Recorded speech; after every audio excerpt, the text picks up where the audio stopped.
بسم الله الرحمن الرحيم. السلام عليكم ورحمة الله وبركاته.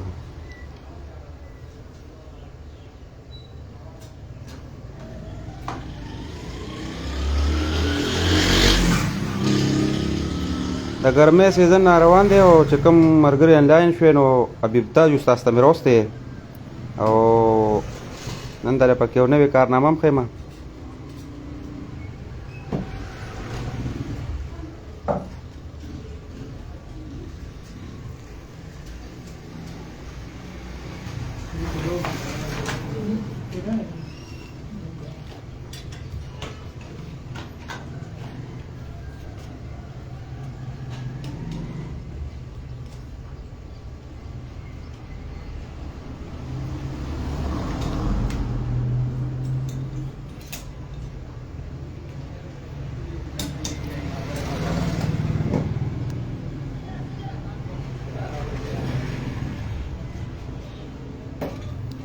دا چې کوم د سیلینګ دا بلپونه دي نو ډېرو ملګرو ته دا پته نشته، خدای شته ما ته په خپله هم پته نه وه. ډېرو ته به پته وي، ډېرو خلکو ته به پته وي، ډېرو خلکو ته به پته نه وي، خو ما له په خپله هم دا پته نه وه او ډېر ټینشن کې کړم ځکه چې دې باندې ډېرې پیسې راځي. بس 350 400 روپۍ باندې یو لیټ دی.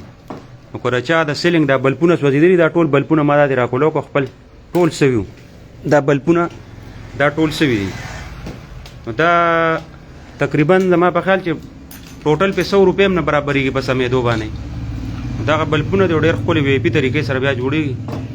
نو که د چا هم بلپونه سوځي نو باقاعده حبیب تاج ته ځان رسوي اډې ته. تاسو دې ته ګورئ.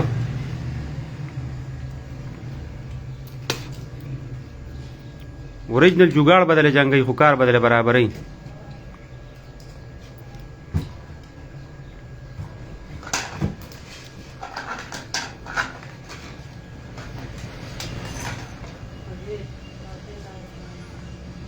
دا اوس ګورئ حجره چا بلپونه سوي.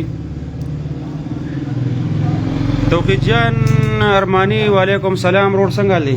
دا اوس وګورئ دی ته بلب ته زبردست دا ماشاءالله دغه بلپونه ټیکېږي. توحید جانه الله دې در باندې د دې روژې په خاطر باندې خپل فضل او رحم وکړي. توحید جان زمونږ ورور دی او ډېر زیات بیمار دی، په د دیر اوسېدونکی دی او دې بار بار د دعا اپیل کوي. نو الله پاک ته روغ جوړ ساته او الله دې خوشحاله ساته او الله دې صحت درکړي ځکه چې دله تکلیف ډېر زیات دی. توحید جان د دیر اوسېدونکی دی او تکلیف په زیات دی، دله دعاګانې کوئ. او دغه بلپونه دي نو دا چې د چا کرم سوځېدلي دي نو باقاعده دلته حبیب تاج ته راځئ او دا بالکل د نوې نه ښه سټینډرډ طریقې سره جوړېږي.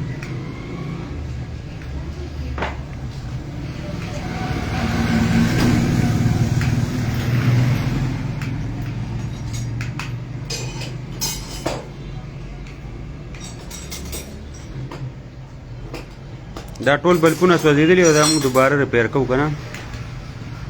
نو اکثر ډېرو خلکو ته پته نه وي، ما ته په خپله پته نه وه خدای شته. ډېر کسان تکړه یې ته پته وي، موږ ته په خپله پته نه وه. کېدای شي داسې کسان پکې چې هغوی ته هم پته نه وي، خو دا بلپونه چا سره هم سوي پراته وي نو باقاعده دلته را رسوئ او د نوې اغوښتو ضرورت نشته. بس دکه به دلته واپس ټیک کړي.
خیر بخیر